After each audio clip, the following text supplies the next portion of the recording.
What's up, everyone, and welcome back to Miss Azrael's Gaming. So today we're going to jump into a game called A Work of Art, and now this is free on Steam. I've actually played a couple of this game dev's other games. They're usually a visual novel type things, and this one is listed as having slight RPG elements as well as a visual novel, and it's horror themed. I mean, as you can tell by the house and stuff like that. And because it was free, I was like, you know what, I'm going to try it out. We're going to, record it and see what this game is like. So we've got a new journey. Go ahead and click on that. Okay, so the Twisted Titty Tavern. Gather in the Twisted Titty Tavern, just on the edge of town. Two dubious ruffians speak in hushed tones of underhand adventures and ill-begotten gains. Upon scanning their surroundings, the tavern appears eerily desolate, though the sound of music echoes melodiously from an antiquated, time-worn stage. Wow, I cannot talk. Also, I had to turn off the background music, unfortunately, because I don't know if it's copywritten or not, so... Whoa, Ronnie, did you see the chest on that broad? Or bard? And that voice, it's kind of haunting, but in a sexy way, you know? Ronnie? Ronnie! You dumb or something? Huh? No. It's just... I don't know, man. Are you sure about this? Am I sure about what? I don't even know what you're talking about. Are you sure we'll be discussing business in public like this? It feels a little unsafe, Arthur. Unsafe? The hell are you on about? Well, like... Shouldn't we meet somewhere more private? Look around, dingus. You see anyone in here? Place is emptier than a pauper's purse. What about the barmaid? Or that bard chick? And I think I saw someone drinking at the bar when we were walking in, too. They're halfway across the tavern, Ronnie. And that bard's belting her pretty little face off and strumming that creepy yet mildly arousing tune. You really think anyone's gonna hear us? Come on, man. You've always been such a worrywart. You know your old pal Arthur ain't gonna let nothing happen to you. Yeah, but that's what you said about the Holtzman job. And look how that one turned out. Alright, answer me this, Ronnie. Did you die? Oh my god. You know who that reminds me of? Somebody so very close to me. Did you die? No? Well, there you go. Yeah, his name starts with a T. Okay, someone did. Okay, but did you? Well, no, but... Then shut your lips, fathead. Have some faith in my guidance for once, will you? Fine. But I don't want anyone to die this time, Arthur. If you follow my lead and do exactly as I say, no one will have to, Ronnie. Understood? I guess. Attaboy. So what's the plan then? You got a new job for us? I've got a couple things floating around. All in due time, my friend. I don't really have time to sit around and wait, Arthur. If I don't score something big and soon, the boss man said he'd smash my sack into nut butter. Yikes. Boss didn't screw around, Ronnie. Yeah, and it gets worse. He said once he was done pureeing my testicles, he'd be spreading them on toast and feeding them to my mother. Not gonna lie, that's pretty fucked up, Ronnie. He'll do it, too. I know he'll fucking do it, Arthur. Have you got a job for us or not? Let me see what I can do. I think I might have something. Here. I'll cover our tab and head on out. Don't worry, Ronnie. Everything's gonna be alright. Got it? If you say so. If you find anything, Arthur, please. You'll be the first to know, buddy. Promise. Just chill out, relax, and I'll see you in a bit, alright? Hell, maybe you should go hit up that pretty bard lass. Get your head out for a while. It'll do you some good. Alright, well, maybe you're right. I'll probably head on out of here soon, though. I'll see you around, man. Arthur swings around in his seat with a drink still in hand before guzzling the remaining dredges of his ale in a hurry. Arthur sets his empty mug down atop the table and with a nervous smile aimed in Ronnie's direction begins to take his leave with curious haste.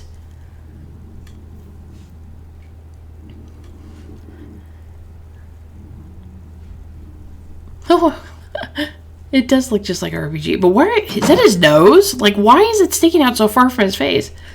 Well, I suppose I should probably get going too.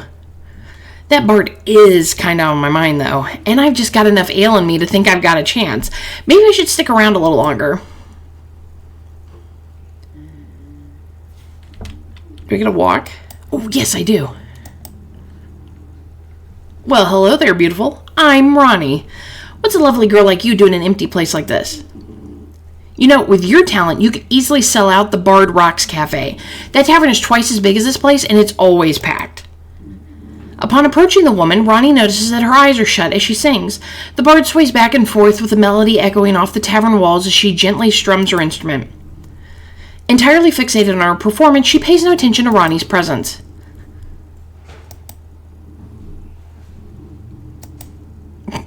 Well, that's about how I expected that to go. I've got more important places to be anyway. Who knows? Maybe there's someone at the bar who will be interested. I gotta find someone with a few drinks in them already, that's all. Oh my gosh, this is so funny. I wish I could use the WASD. That would... I'd rather do that than, have to click constantly, but... A heap of empty ale bottles litters the bar top next to a seemingly intoxicated woman robed from head to toe in holy regalia. Ronnie eyes the woman bemusedly from his peripherals. With how potent the ale is in this tavern, I'd be shocked if she drank all these herself. Maybe she had a really rough day. I mean, she is in holy attire, so... She drank that many ales, something went down. In the darkest corner of the tavern sits a sobbing woman draped in holy attire. Tears run rampant down her cheeks and cries of anguish bellow from within. Empty ale bottles pile around her. She takes a deep sip from her mug with a strained sigh. She buries her face in her hands and weeps. Whoa, I wasn't expecting this. Don't think I've ever seen a drunken nun before. What's the matter, lady? What you crying for? Can't forgive yourself for the latest sin? Or did the priest choose one of your better-looking sisters over you for Sunday fun day? These two guys are ridiculous. The cloaked woman begins to raise her head from her hands and slowly turns to gaze at Ronnie. Her glazed eyes locked with his. They share an awkward silence for a brief moment before the woman begins to speak in a low-toned, gravelly voice. You ask me why I weep, child. The distraught, inebriated woman pauses for a moment, eyes still locked with Ronnie's as though she's peering directly into his soul. I weep for you. Huh? You don't even know me, lady. I weep for you, Ronnie. I weep for you. After a short and abrupt eruption of anger, the woman once again begins sobbing uncontrollably into her hands, stopping only long enough to intermittently choke down the occasional swig of ale. Ronnie stands stiff and silent in a state of befuddlement upon hearing the woman's ominous words. Whoa, maybe you do know me. But I sure don't know you. Sister, you giving me the creeps. I'm out of here. Looks like he's leaving the bar alone. Score. It looks like the barmaid is back. Time to work my magic. Dude, it has not worked so far. I don't think it's gonna work for you. It's not gonna work for you, dude.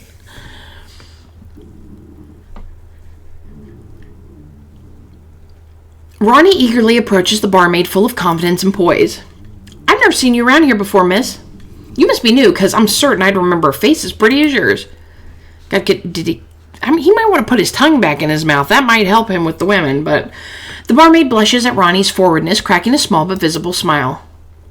It's very sweet of you to say. I actually just started here last week. I thought so. I wanted to ask you something.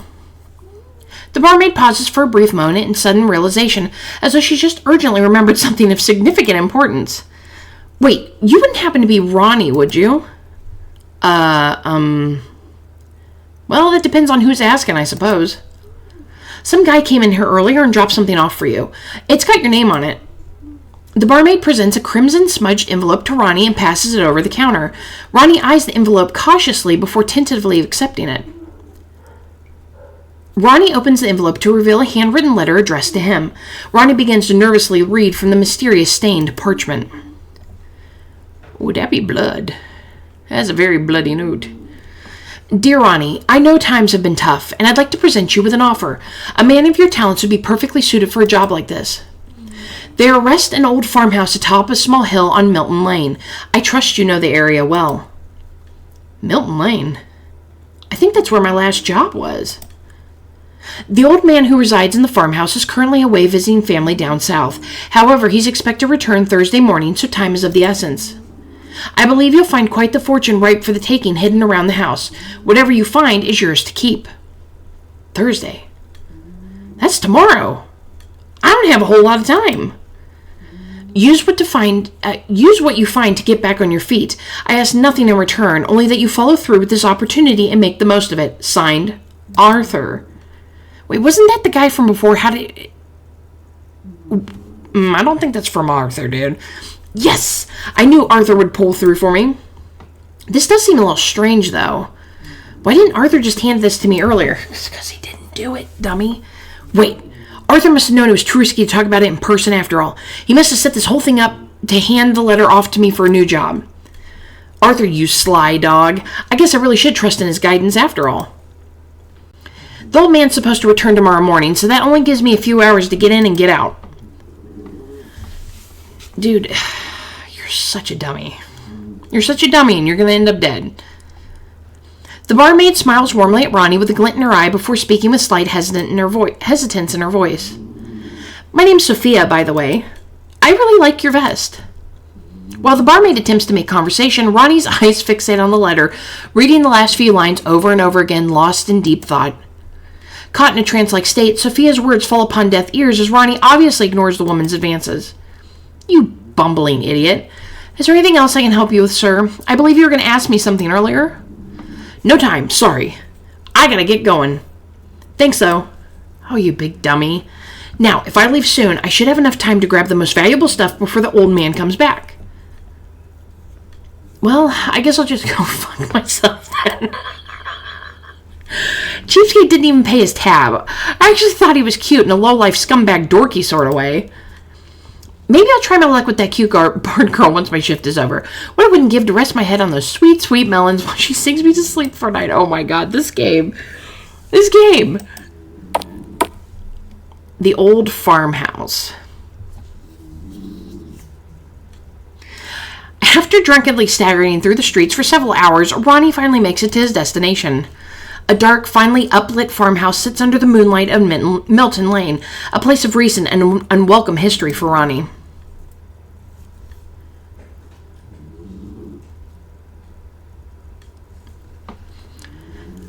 I was just here the other week. I had to run through here when fleeing the neighbor's house when the last job went sour. I really hope the old man isn't home. No one wants to be known as the guy who robs and kills old folks.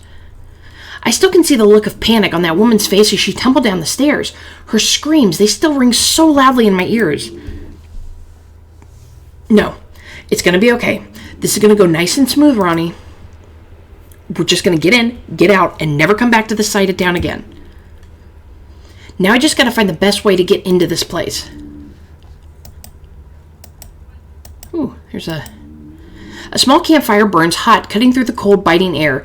From the state of these logs, it appears that this fire hasn't been burning for long. Well, this isn't a good sign. Someone must be out here. I'll have to keep an eye out. Ronnie hangs over the edge of the well and peers down into the darkness. He gets a chill up his spine while staring into the vast unknown.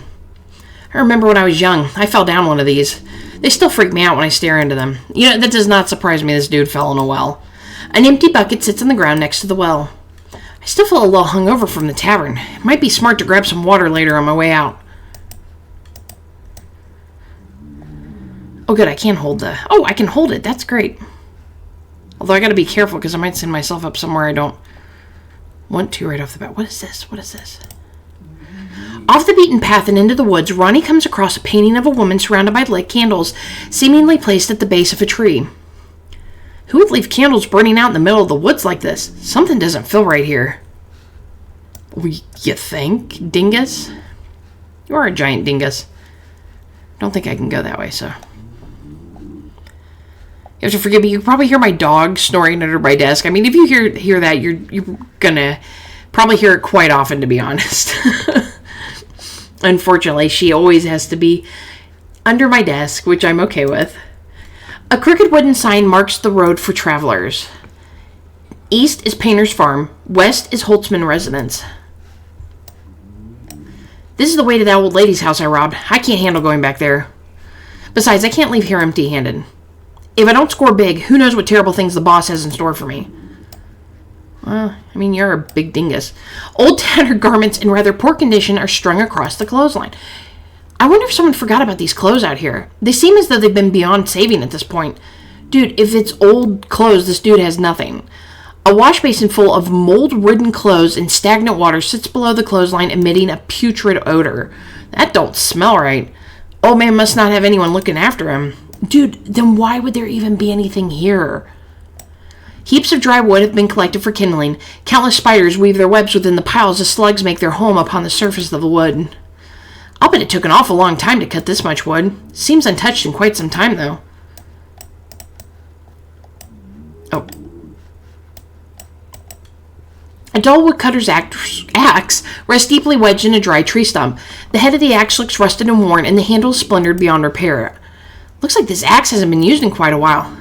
I'll bet the old man who lives here is too weak and fragile to wield this heavy thing anymore. That's a good sign for me. Dude, or nobody actually lives here, and you're about ready to go into a house that nobody's been in years, and it's probably full of scary things. A wooden sign reads as follows. Welcome to Painter's Farm. Huh. I wonder why they call it Painter's Farm.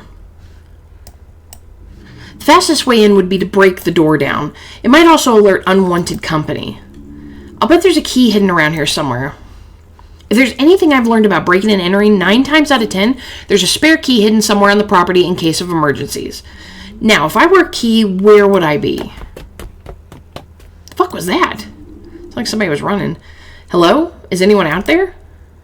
Nothing but silence is returned in response to Ronnie's calls, and the veil of night cloaks most of the property from a distance. It's probably just a cat or something. I gotta find that key and get out of here. Well, there's no rocks nearby. Oh, what is that? Who's sitting here? After exploring the surrounding area, Ronnie comes across a small dirt-ridden doll sitting atop a tree stump. Well, if this isn't the creepiest thing I've ever seen, who put this doll here? And why? Dude, she probably ran there. The eyes of the doll peer forward in a fixed gaze, and it seems to be covered in a dry crimson substance. Ugh, I hope that's not blood. Upon further inspection, the doll appears to be holding something in its hand. A key? The hell is that? The abhorrent doll carries what seems to be a key tucked neatly between its fingers. Oh, fuck off. The old man hides his keys on creepy dolls? What a weirdo. Man, I don't want to touch that fucking thing. After some intense contemplation, Ronnie soon comes to the realization that he has no choice but to take the key away from the doll. Get a stick and poke it. Fuck.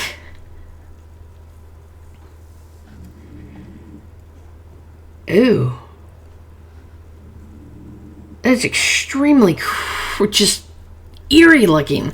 Ronnie reaches his hand towards the doll and grabs hold of the key. However, no matter how hard he tugs, the key won't break loose from the doll's grip. Yo, what's the deal? It appears that the key is stitched into the doll's hand. Ronnie suddenly realizes that in order to use the key, he's going to have to take the doll with him to the house. Well, if it's stitched, why don't you just cut it? You gotta be fucking kidding me. Or lop its hand off. Ronnie hesitantly snatches up the doll and begins to make his way towards the front door once again. Who the fuck stitches their spare key to a doll's hand? This guy ain't right. That should be your clue to get the hell out of there. An old stump since wedged deep in the ground. The top of the stump appears to be stained red. I don't know what that is, but this night keeps getting weirder and weirder. Dude, it's blood. Ronnie hangs over the well. Wait a minute. Let's make sure there's nothing else around here.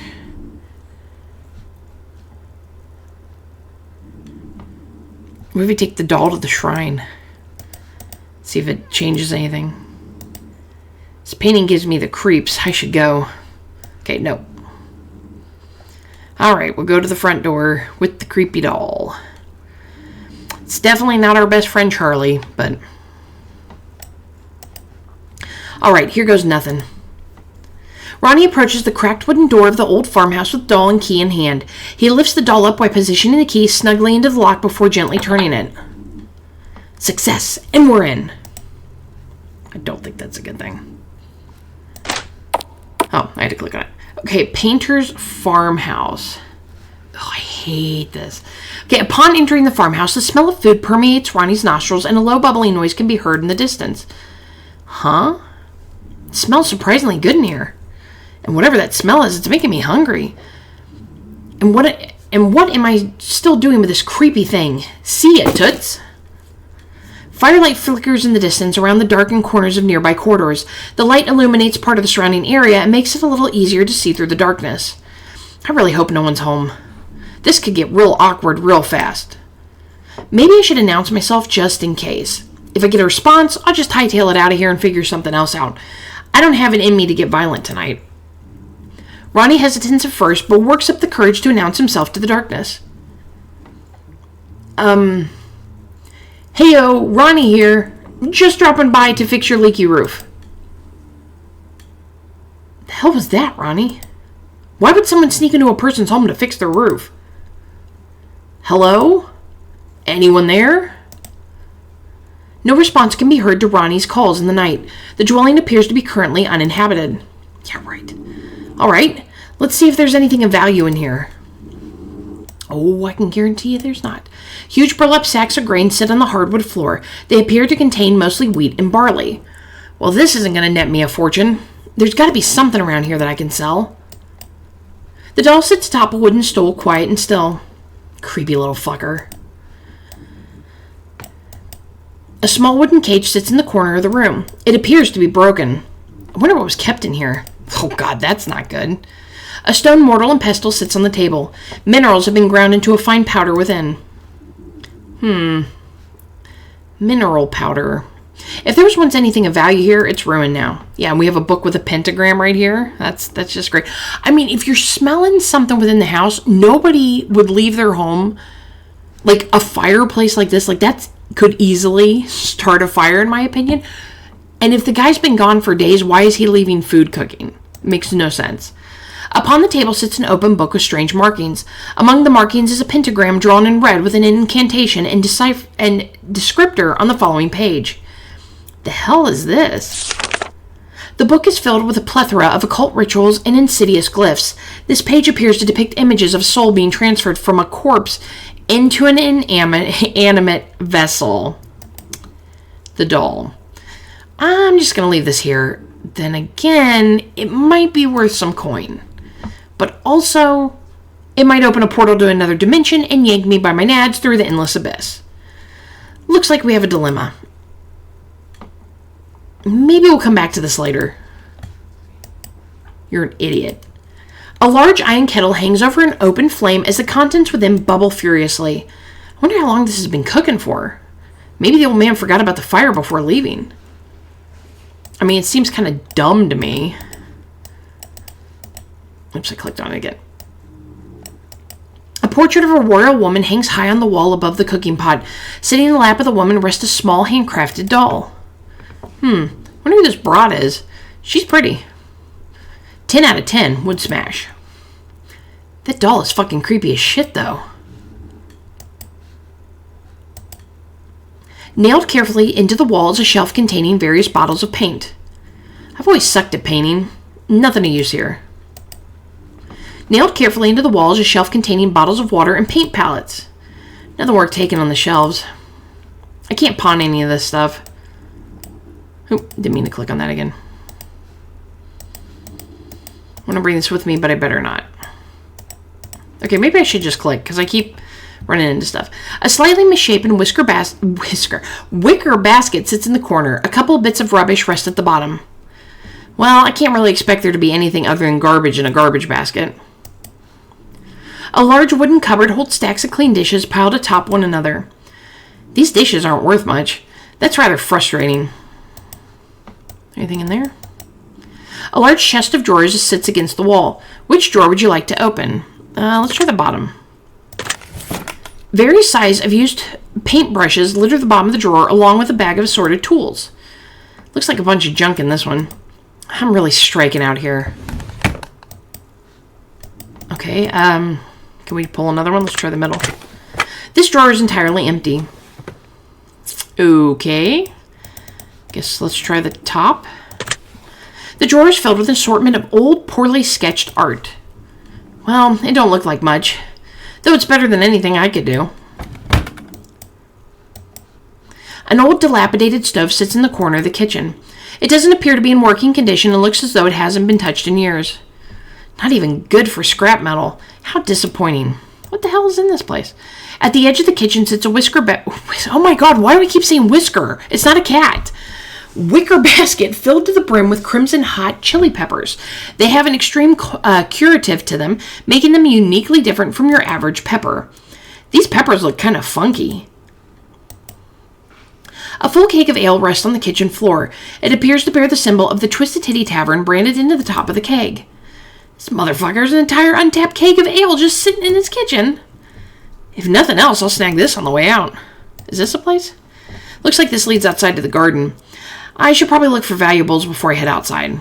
Well, I mean, the garden might be a good place to escape from. Large wooden crates filled with dehydrated corn, peas, and carrots sit stacked on the floor. I'm getting hungrier by the minute. Once I find something of value to pawn, I'll have more than enough to fill my stomach. Large wooden crates fill... Oh, okay, that's the same thing. I wish I could skip past this a little bit easier. A creaky wooden bed rest pressed against the wall with thin linen sheets and a feather-stuffed pillow. If I lay down even for a moment, I'd surely sleep till morning. I don't want to click on the ominous door right now. Maybe I have to. A large, what is that? An archaic door sits tucked in the corner of the room, barring entrance into the dwelling beyond. Barring entrance to the dwelling beyond. It appears to be made of old stone and various bones cemented in a concrete slab. The door stands tall and immobile, however, there does appear to be a rusted iron lock holding it shut. This has got to be some sort of vault. I'll bet this is where the old man keeps the good stuff. Not with that skull. Wait a second, there's bones all over this thing. What the hell have you gotten yourself into, Ronnie? I really don't want to be here, but I don't have much of a choice. I've got to find the key to this vault. Judging from the spot where the last key was hidden, it wouldn't surprise me if the key to the store is hidden outside, too. Maybe I should check the garden. Who's there? My heart is in my fucking stomach right now. Something ain't right about this place. The doll's gone, and there's little feet prints.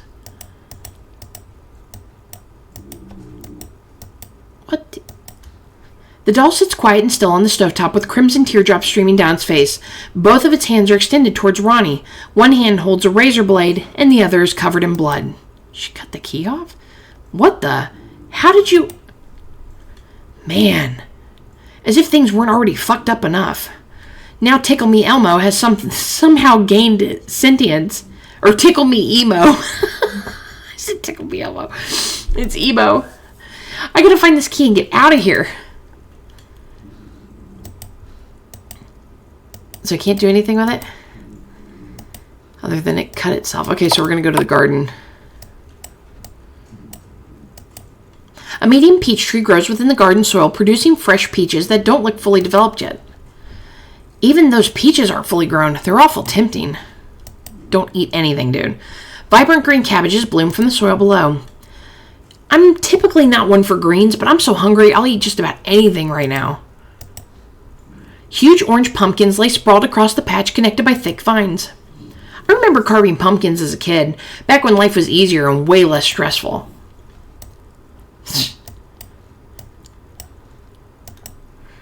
Bulbous onions protrude from the earth just waiting to be harvested. I can't stand onions. Never liked them for some reason. Small turnips grow from the soil. They appear to be half eaten by some critter. Looks like a rabbit might have gotten to these turnips. Definitely food better suited for rabbits than people, if you ask me. Okay, we have a scarecrow. Oh, I don't like how Oh, I don't like that scarecrow. What the hell? It has a skull head. A tall wooden stake protrudes from the ground, propping up an amalgamation of hay and burlap to form the shape of a man.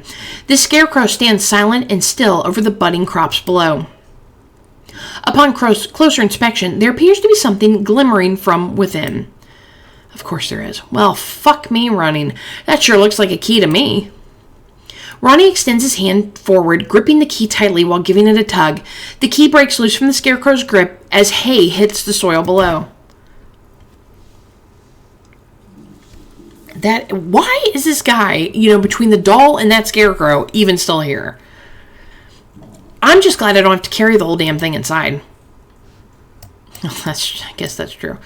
A huge apple tree stands tall above, flourishing with fresh fruit ripe for the picking.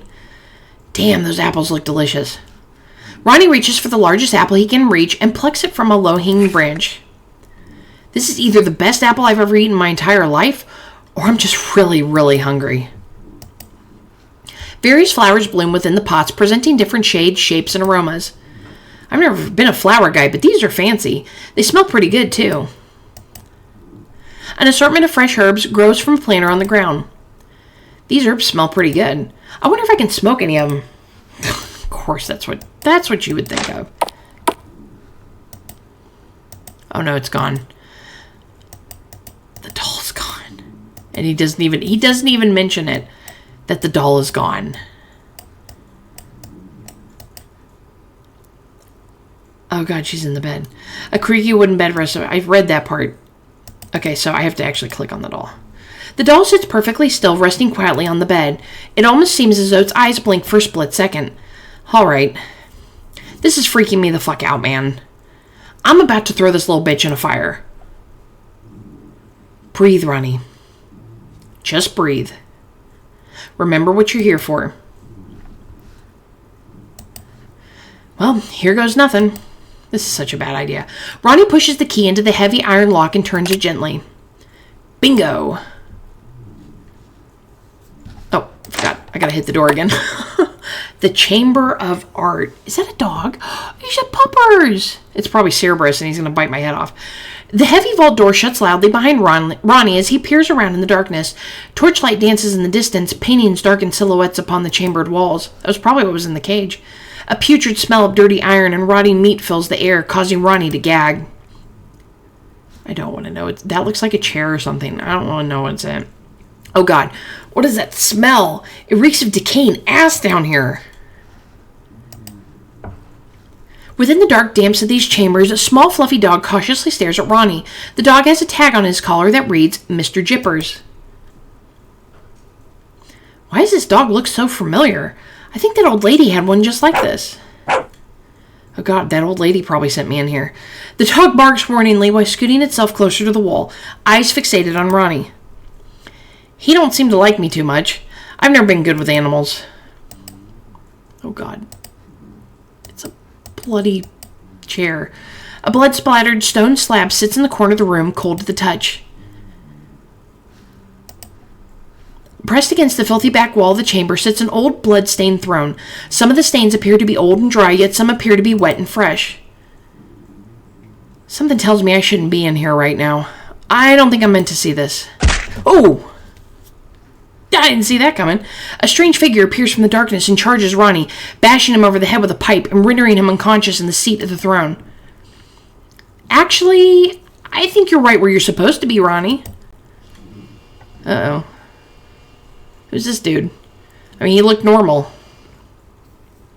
The Chamber of Art. So, after several hours have passed, Ronnie begins to come out of his coma. His head throbs achingly from being blindsided and struck from behind. Oh, God. Wait, did I fall out of the chair? Ugh, my head is killing me. Oh, they made it look like he's sitting in it. That's cool. Where am I? How did I get here? Why am I tied to this chair? Ah, you're awake. Sorry about your head. You dropped like a sack of potatoes, let me tell you. I was actually worried you might not wake up. You've been out like a light for hours. Look, man, I think there's just been a big misunderstanding. If you could just untie me, I'll be happy to go on my way. And A misunderstanding? You mean you weren't trying to break into an old man's home and rob the place while he's out of town? Because from where I'm standing, and correct me if I'm wrong, but it kind of seems like you're trying to break into an old man's home and rob the place while he's out of town. Maybe misunderstanding is a poor choice of words. What I meant to say was, I fucked up. I made a big mistake, and I fucked up. Yeah, you sure did, pal. As a matter of fact, I don't think you quite realize just how badly you fucked up. But I'm going to make sure you understand by the end of this. Please, whatever you think you have to do, you don't. You don't have to do any of this. If you just let me go, I swear you'll never see me again. Well, that doesn't sound very fun now, does it, Ronnie? How do you know my name? Oh, poor Ronnie. I know a great deal about you, more than you could imagine. I've been watching you for some time now, monitoring the places you go, the people you talk to, getting a good idea for your schedule and practices. Who are you? Where's the old man that lives here? I'm afraid there is no old man, Ronnie. Just me and now you. But the letter said an old man owned this place and he was out of town until Thursday? Which would give you just enough time to come here and grab some valuables and leave before he got back. Yes, I know what the letter said, Ronnie. I knew it was a setup. I don't understand. Who do you think wrote the letter, Ronnie? Arthur. He's my best friend and accomplice. He left it for me at the tavern on his way out. Wait. Did you just say your best friend Arthur? Yes.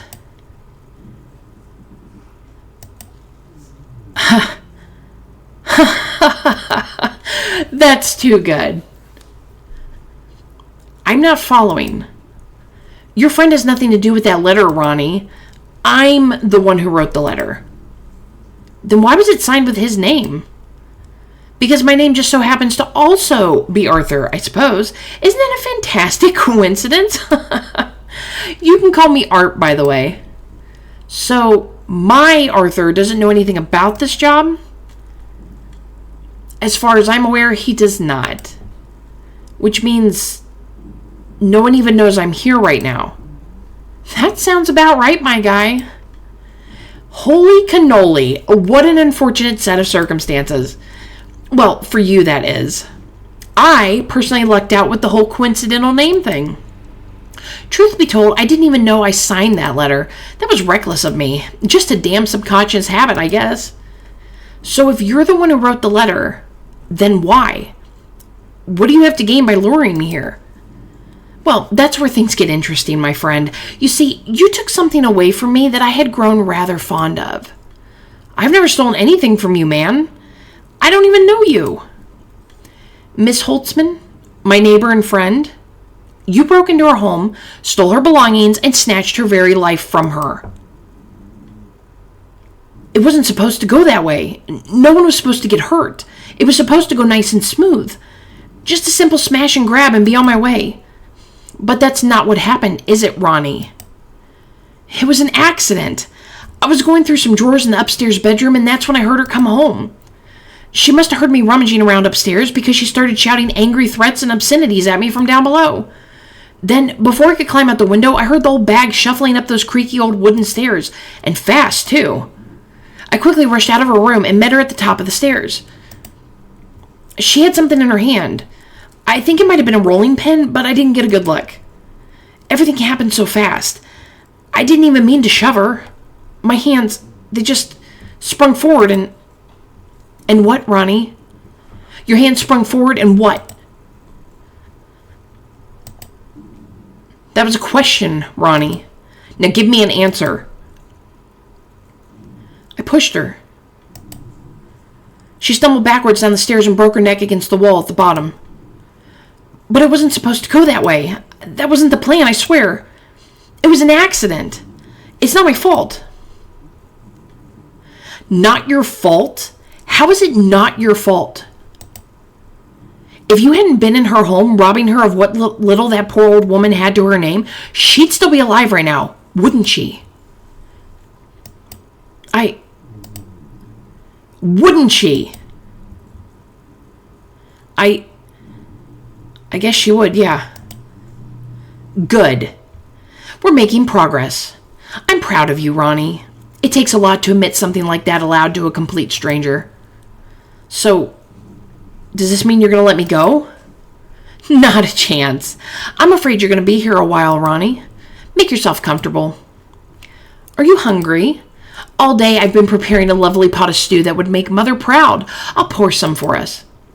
Now, don't go running off anywhere in a hurry, all right? Yeah, I don't think you've got to worry about that. Wait, before you go, I just got to ask. What's with the creepy doll, man? The what now? The doll. That creepy little thing that held the key to the front door. Why would you hide your key on a doll?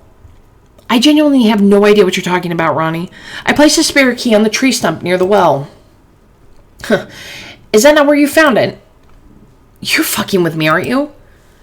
I even lit a fire nearby just so you wouldn't miss it. I'm gonna go grab us some stew now. Try to get some rest, Ronnie. I think that blow to the head might have done more damage than anticipated. Art gives Ronnie a playful wink before departing to fetch a bowl of stew from upstairs. Something odd is going on that even this guy doesn't know.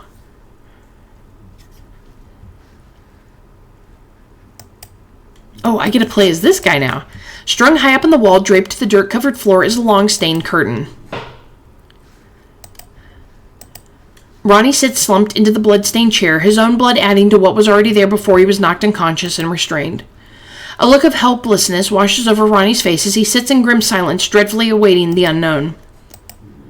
A blood-splattered stone table sits in the corner of the room, cold to the touch. I wanted to see if he'd say anything about it. But no. The dog does a little happy dance in place, gleefully greeting Art with enthusiasm and jubilation. Hey there, Mr. Jippers. You keep a close watch on our guest here, and I'll give you a nice treat later, got it? Good boy. The doll's not there. I wonder if he says anything different about anything. Large wooden crates filled with dehydrated corn and peas and carrots sit stacked on the floor. Cooking is an art form in its own right. The creative process is what I found most attractive about most of my hobbies. Does he even say anything about... Yep, she's there. A stone mortar and pestle sits on the table. Minerals have been ground into fine powder. I've ground azurite for blue paint. I'll have to mix this with a binder so I can use it later. The small wooden cage sits in the corner of the room. It appears to be broken. Looks like the dog's broken this cage again. I'll have to figure out a better containment method for that mutt. The doll sits perfectly still at the large wooden table. Bloodstains are smeared upon her cheeks and across her lips. That's odd. This must be the doll Ronnie was referring to. But how did she get down here? Mother used to make dolls in the attic. I haven't had a chance to get through all of her belongings yet. It's beyond me how this dolly could be her favorite. So this is his house? Upon the table sits an open book with strange markings. Among the markings is a pentagram drawn in red with the incantation and descriptor on the following pages. The book is filled with a plethora of occults, rituals, and insidious glyphs. The page appears to be depicting an image of souls being transferred from a corpse into an animate vessel. That's strange. What's Mother's book doing out here? And why is it open? Mother used to read this book in the attic. Damn thing always had given me the creeps. Art picks up the book and shuts it before quickly tossing it back onto the table. That's enough of that. So is that his mother, maybe? See if he says anything about the blood on there. I should really get this thing repaired. I'll add it to my to-do list. Okay, so we'll go ahead and just grab the stew. A large iron kettle hangs over an open flame as the contents within bubble furiously. I'm going to need some bowls. I should check the cabinet in the kitchen. A large wooden cupboard holds stacks of clean dishes piled atop one another. I'll just take one of these for my guest and a small one for myself, and then I'll be on my merry way. Art carefully takes several bowls from the stack in the cupboard and places the rest back on the shelf. Thankfully, Mother cleaned these bowls before she passed. I haven't had the motivation to do any chores since she's been gone. Where's an attic in this place? I don't remember seeing anything. A large iron kettle sits on the open flame. Or I won't read that again because I already read it multiple times. Yum, this stew smells delightful. Art carefully ladles a couple portions of soup from the boiling kettle and into the bowls. This is going to be such a treat. I can't wait to share this with our new guest. Dude, you weird me out. He's a weirdie.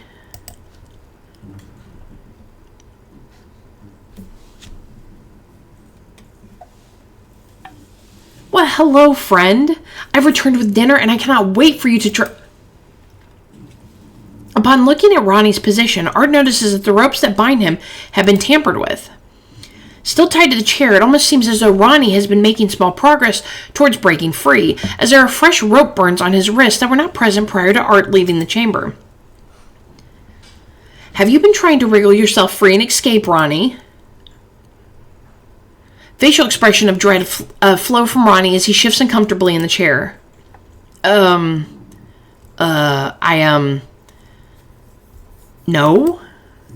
Don't lie to me, Ronnie. Don't you ever fucking lie to me. I would do awful things to you, Ronnie. Horrific, vile, ugly things if I ever find out you've lied to me.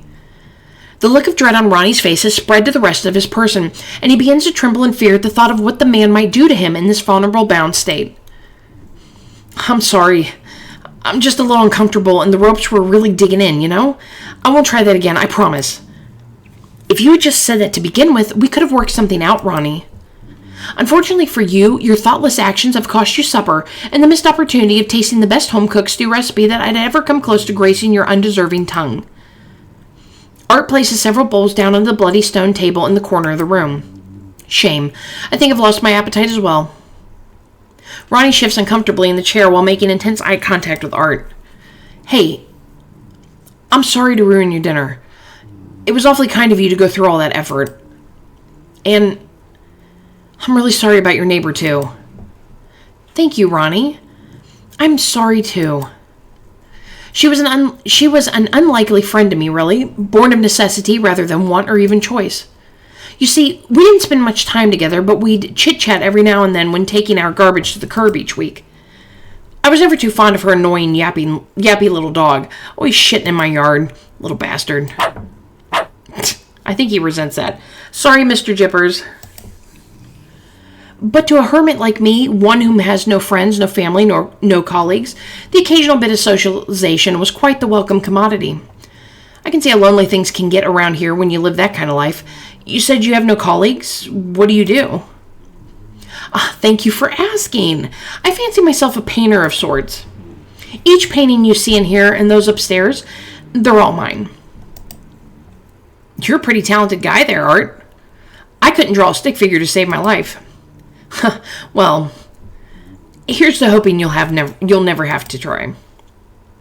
Ronnie and Art momentarily share a nervous, awkward chuckle with one another. Here's to hoping, yeah. Speaking of, what are your plans here? Like, what is it you want with me? Oh, that's simple, Ronnie. I want to paint you. You want to paint me? That is in fact what I said, yes. That's it? But why? Well, I figured with what you've taken away from me, I might as well get something out of it. I watched as you snuck into Miss Holtzman's house late that night, Ronnie. I heard her scream, and I heard the commotion inside.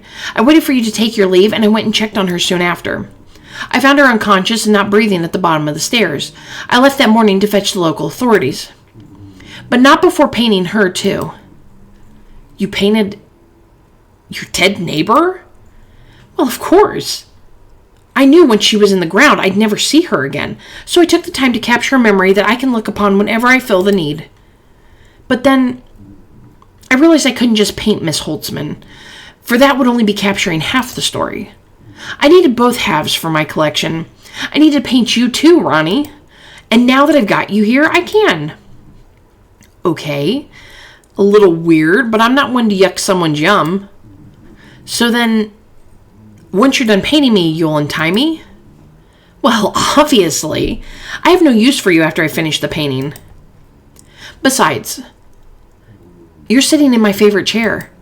You can't hog the best seat in the house forever. Huh. All right. So, when do we get started? Oh, an eager model you are. I like that. If you're so eager, we could start now. Honestly, I'm starting to cramp in this position, so the sooner we start, the better for me. I'm ready whenever you are. This is so weird. Why does he want to paint him? Wonderful. I'm so excited. I'll fetch my supplies from upstairs. Now, don't go anywhere, Ronnie. I mean it this time. Wouldn't even dream of it.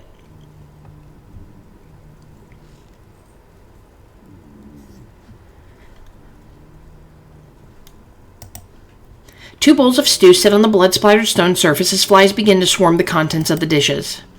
Does he like paint with blood? What does he do? Oh god, the doll's moved again. Alright, I'm gonna need a few things. I'll have to find my brushes, my paint, and my palette. I can't wait. The doll sits silent and still at the edge of the fire. She appears to be holding a small bowl of stew. Hey! You must like Mother's recipe, too. Excellent taste, madam. Nailed carefully into the wall contains water and paint palettes. We'll just grab some water and palettes from the shelf here. Art hurriedly empties the shelf of its contents and stuffs them into his sash. Yes, these will work well. Near carefully on the wall, various bottles of paints. I'll need a few bottles of paint. Art hurriedly empties the shelf of its content and stuffs them into his sash. These shades will look so vibrant on the canvas. I think there was some stuff in here, too. I think it was at the bottom. Various sizes of used paintbrushes litter the bottom of the drawer along with a bag of assorted tools. I'm going to need a few of these. Art carefully selects several paintbrushes from the drawer and stuffs them into his sash. I might as well grab these, too. Art pulls out the bag of tools before shutting the drawer. I think there was something in the top, but I don't remember. Old, poorly sketched art. I remember when I sketched these. My first year as an artist was rough, to say the least. A large wooden cupboard holds a stack of clean dishes piled atop one another.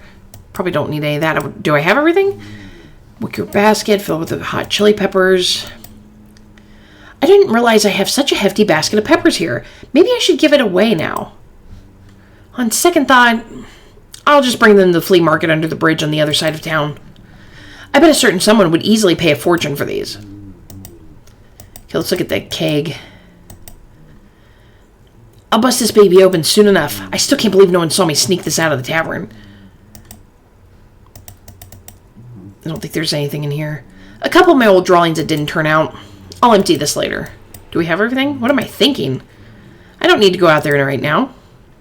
I have other matters to attend. Maybe I need what's in the, he said something about the blue.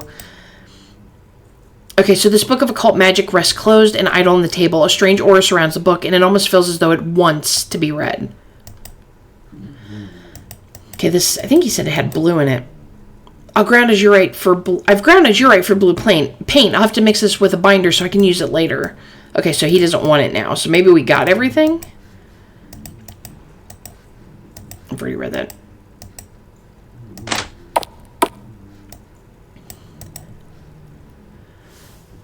Hopefully we got everything. I've returned with my supplies. I cannot begin to tell you how excited I am for this moment. So all I have to do is sit here and look pretty, right? That's right. I'll do all the hard parts. Go ahead and make yourself comfortable while I get started. Art pulls his art supplies from his person and sets them on the floor between Ronnie and his art station. All right, Ronnie. Stay perfectly still for me. Sure thing.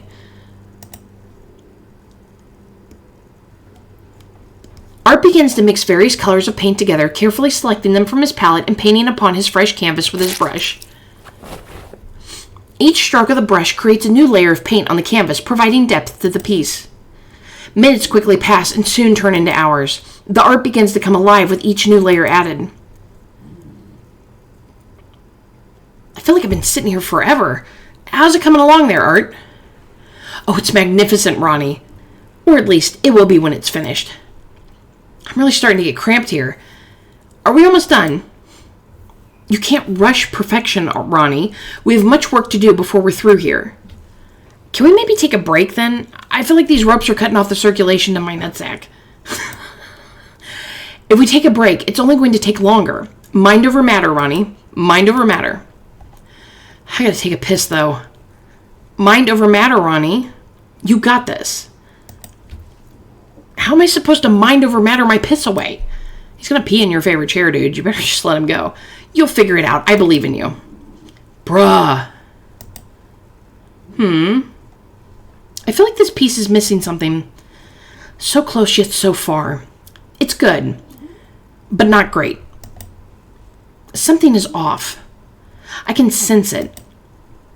Can you sense that I'm about to piss my pants all over your favorite chair? Because I am. What could be missing, I wonder? Regularly scheduled bathroom breaks, I'll bet. Aha! I've got it. Art stands from his stool and walks towards Ronnie. He begins rummaging through his bag of tools until he finds what he's looking for. Are you going to untie me for a minute, pal? I wasn't kidding. I gotta piss like a pregnant lady having a sneeze attack. Art pulls from his bag a long, sharp, serrated tool. Oh my god. A rusty old carpenter's saw with a black leather grip. You're gonna cut me free then? Just, watch the sack, would you? Now sit still for me, Ronnie. This shouldn't take too long. Art grabs a hold of Ronnie's wrist, firmly gripping it so that he cannot pull away. He presses the saw blade against Ronnie's skin as a look of panic begins to flood Ronnie's face. Wait. What are you doing? Art begins pushing and pulling the saw back and forth against Ronnie's wrist, the teeth of the saw blade gnawing through flesh and bone with relative ease.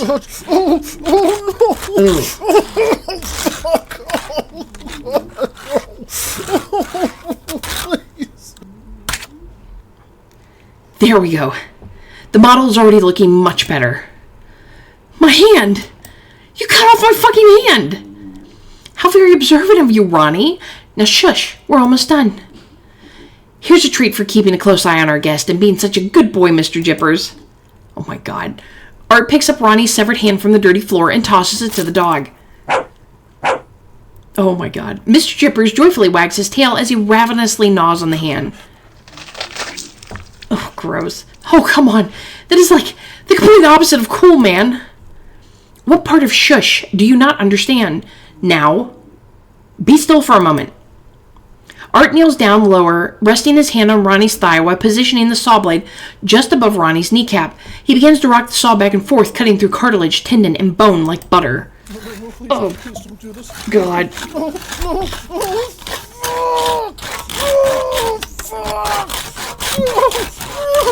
You know, they get that kind of voice acting when they just do the whole thing like that. God damn you! You freak! What have you done to me?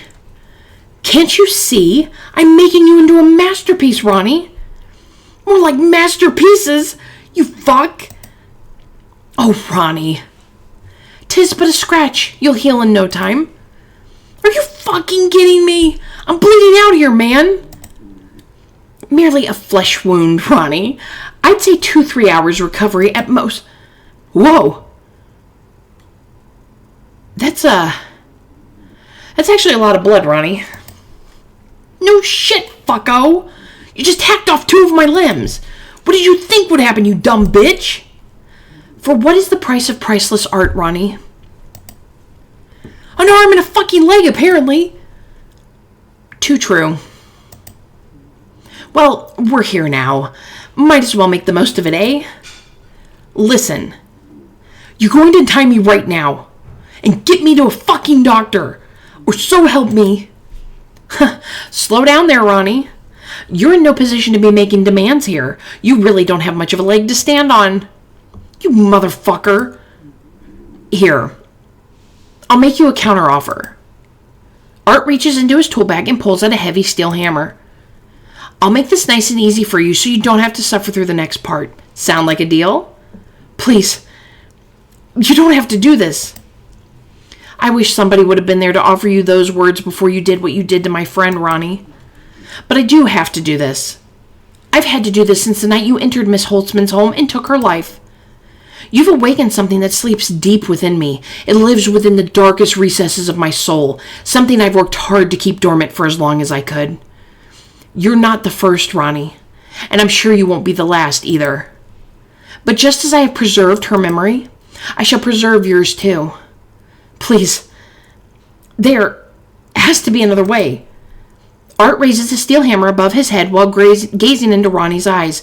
He brings the hammer down upon the top of Ronnie's skull with vengeance and wrath-fueled force, striking him over and over and over again. No. Oh.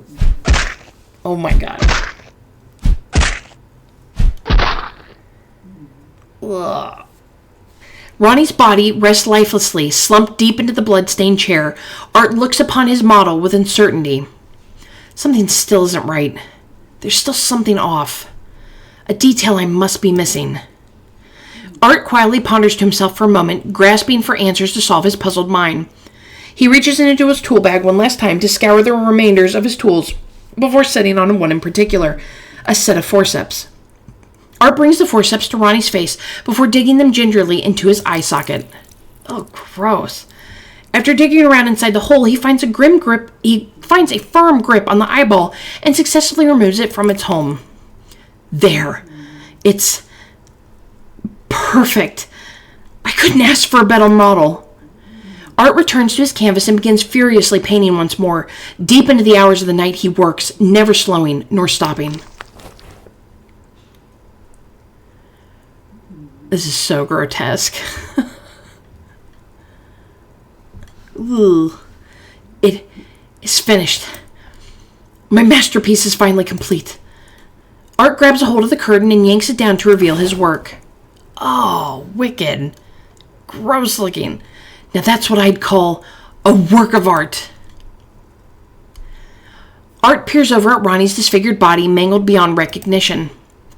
What a disaster. You sure are a messy boy, Ronnie.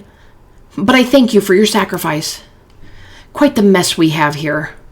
How am I going to clean all this? You wouldn't happen to be willing to lend me a hand, would you, Mr. Jippers? Mr. Jippers barks happily while wagging his tail.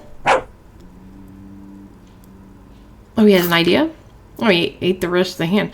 Mr. Jippers drops Ronnie's severed hand at Art's feet and stares up at him joyfully. That's not quite what I meant, but I appreciate the effort, boy. Let's get this show on the road, shall we?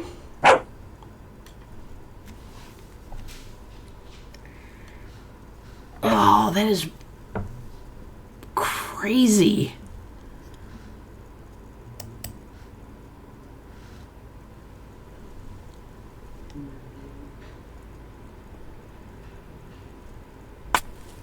The old farmhouse. Just gonna bury him in the garden? Like, nobody's gonna notice that. After countless hours of dismembering, digging, and burying, Art finishes cleaning the mess he made and disposing of any potential evidence. He bends down to plant a singular seed within the empty eye socket of his victim before lightly covering it with dirt. There you go, Ronnie. One day you'll grow up to be a big, strong apple tree. In the meantime, you'll be doing wonders for my soil. It's been quite a night, but I do feel mighty productive if I do say so myself. I haven't checked on my garden in a while. I should probably see how my plants and trees are doing before I hit the hay. Really, dude? An old shovel rests on the ground by the freshly dug burial mound. Whew, that was a lot of work. Wish the dog would have helped a little. That's all right, Mr. Jippers. You were a good moral support. Thanks for keeping me company, boy. Oh, what do we do with the dog? Oh, he'd be so cute if that wasn't gross. Mr. Jipper stares up at the art with big puppy dog eyes, tongue flopping out of the side of his mouth, and Ronnie's chewed up hand resting at his feet. You know, for as much of a pain in the ass you've been over the years, you sure are cute. I can see why Miss Holtzman liked you. That precious puppy with the grossness. Small turnips grow from the soil. They appear to be half eaten by some critter.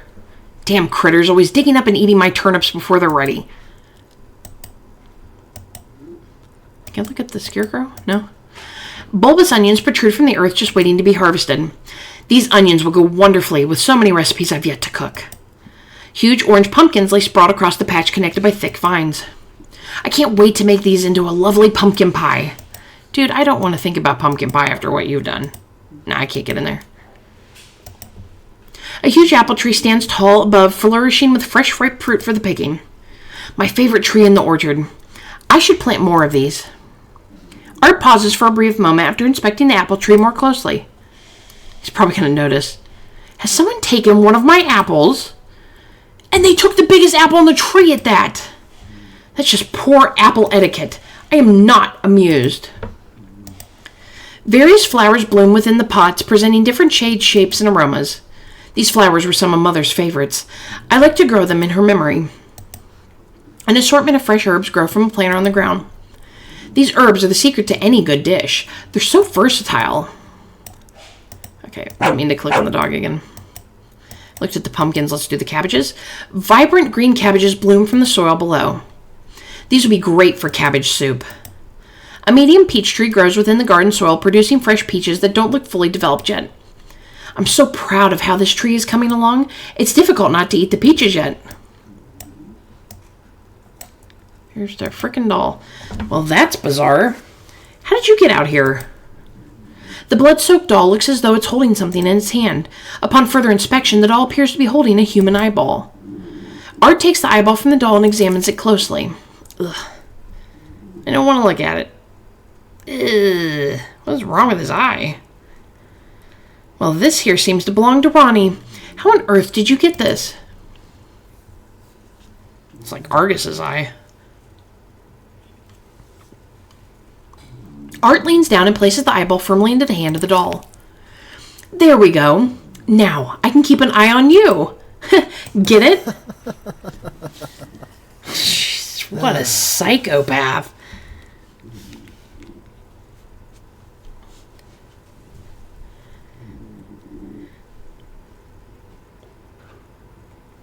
Okay, message from the developers. Thank you so much for taking the time to play a work of art. We really hope you enjoyed your experience. Also, for those who stayed until the end of this message, there might be a pretty nifty little surprise waiting for you that you won't want to miss. Just saying. We would like to take a moment to share a sentiment from our team to you. We appreciate all the support players have given us over the years, and we wanted to give players a new experience that they haven't seen from our previous titles. This game was very much a passion project for us, and while it differs from most of our Choices Matter style experiences, we had such a blast pouring our heart and soul into this experience. We also understand that the world in general is a very tough spot at the moment, and people are struggling mentally, physically, and financially. This is why we decided to make this title completely free. We know that times are tough, and not everyone can afford more than the basic necessities in life at the moment. So this game is our way of hopefully providing you with a temporary distraction from the struggles of life with no cost out of your pocket. We appreciate you, and we really do hope you enjoy what we've created. As we do with all our games, we would like to offer you an opportunity to be chosen as a character in our future games. Many of the characters you see in our games are actually the names of players or names chosen by players from previous titles. We'd like to give you a special word unique to your playthrough. If you wish to be a part of upcoming titles and have your name selected to be in a future game, please leave your special word in the comment for us. Your special word is painting. Keep track of this word, for it will come in handy in the future. Participation is completely optional, so if you do not wish to be in a game or choose the name of a character to appear in a future title, then simply leave your special word out of your comments and we will not select you. We read each and every comment we get on all of our titles, so none are missed. We also use these words to help develop future titles, such as our big project, Chasing Demons, which you can now wishlist on Steam. Ooh, I'm going to have to wishlist that one because I do enjoy their stuff. If you're new to our titles, then just know that each person is given a word unique to them from each of our games, which they will be able to combine in Chasing Demons to create a custom-tailored gaming experience specific to each individual. Which means that what appears in your playthrough of Chasing Demons may not appear in your friend's experience when they play, ensuring that each player gets their own unique version of the game. Now that's cool. Once again, thank you all so much for your support, and we hope to see you again in the next one. Until next time, treat each other with kindness, stay positive, and always remember, it might be stormy now, but it can't rain forever. All right, that's good. That's a good thing there. And these devs, it's just really neat that they would do that. And making the game actually for free because they know a lot of, people are going through some stuff right now financially, things like that. And it's really neat. And actually one of the games that I played, it was kind of like a personality type quiz. I actually had recorded, but ended up not posting it when I first started doing YouTube and stuff. And I had actually left them my code that I got at the end of it, and I did get an email. So what they're saying is true. If you leave a code and they pick you, they do get in touch with you, which is really neat. And I got to give them Azrael as a name of a character I would like to see in an upcoming game that they do. So, we'll see if it turns up. I would love to see that. Okay, so a lonely ruffian sits on his bar stool, drowning his sorrows deep in his cup. Ronnie, where are you, man? It's been weeks. It's not like him to just up and disappear without saying anything. I hope he's all right.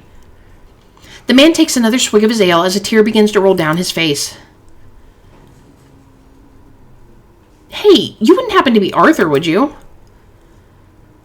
Well, ma'am, that would depend on who's asking. The barmaid sets a crimson-stained envelope on the bar in front of Arthur. Someone came in earlier and wanted me to give this to you. Are you sure it's for me? Pretty sure. I think they said their name was Ronnie? Oh no, is he going after him now?